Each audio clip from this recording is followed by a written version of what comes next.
بسم الله الرحمن الرحيم. الرحمن علم القرآن، خلق الإنسان، علمه البيان. الشمس والقمر بحسبان، والنجم والشجر يسجدان. والسماء رفعها ووضع الميزان، ألا تطغوا في الميزان، وأقيموا الوزن بالقسط ولا تخسروا الميزان. والأرض وضعها للأنام، فيها فاكهة والنخل ذات الأكمام، والحب ذو العصف والريحان. فبأي آلاء ربكما تكذبان؟ خلق الإنسان من صلصال كالفخار، وخلق الجان من مارج من نار. فبأي آلاء ربكما تكذبان؟ رب المشرقين ورب المغربين. فبأي آلاء ربكما تكذبان؟ مرج البحرين يلتقيان، بينهما برزخ لا يبغيان. فبأي آلاء ربكما تكذبان؟ يخرج منهما اللؤلؤ والمرجان. فبأي آلاء ربكما تكذبان؟ وله الجوار المنشآت في البحر كالأعلام. فبأي آلاء ربكما تكذبان؟ كل من عليها فان، ويبقى وجه ربك ذو الجلال والإكرام. فبأي آلاء ربكما تكذبان؟ يسأله من في السماوات والأرض، كل يوم هو في شأن. فبأي آلاء ربكما تكذبان؟ سنفرغ لكم أيها الثقلان. فبأي آلاء ربكما تكذبان؟ يا معشر الجن والإنس إن استطعتم أن تنفذوا من أقطار السماوات والأرض فانفذوا، لا تنفذون إلا بسلطان. فبأي آلاء ربكما تكذبان؟ يرسل عليكما شواظ من نار ونحاس فلا تنتصران. فبأي آلاء ربكما تكذبان؟ فإذا انشقت السماء فكانت وردة كالدهان.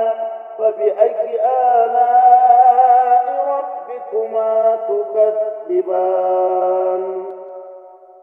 فيومئذ لا يسأل عن ذنبه إنس ولا جان. فبأي آلاء ربكما تكذبان؟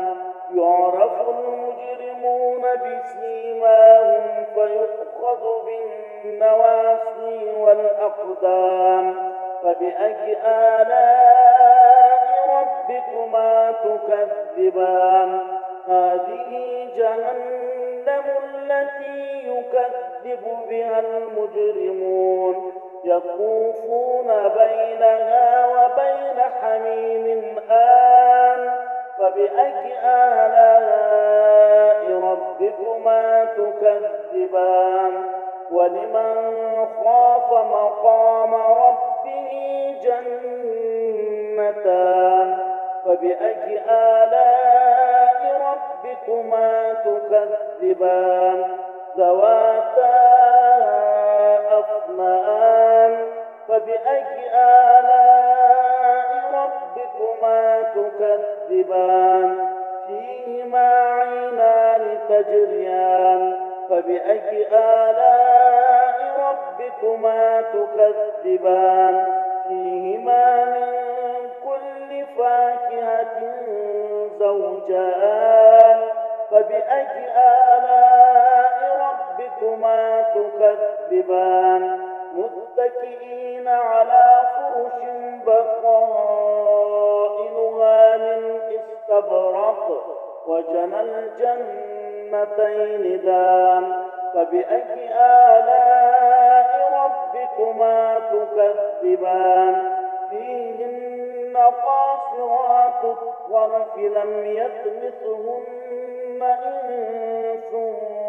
قبلهم ولا جان فبأي آلاء ربكما تكذبان كأنهن الياقوت والمرجان فبأي آلاء ربكما تكذبان هل جزاء الإحسان إلا الإحسان فبأي آلاء ربكما تكذبان ومن دونهما جنتان فبأي آلاء ربكما تكذبان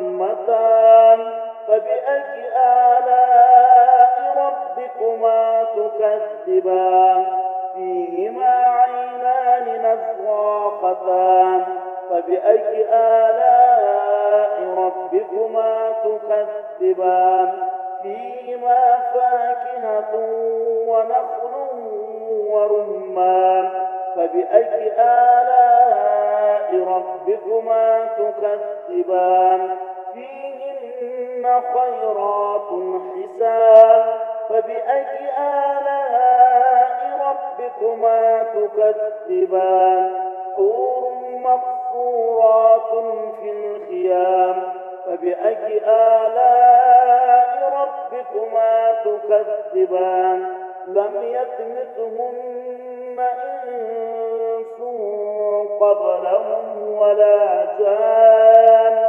فبأي آلاء ربكما تكذبان متكئين على رفرف خضر وأبقري حسان فبأي آلاء ربكما تكذبان تبارك اسم ربك ذي الجلال والإكرام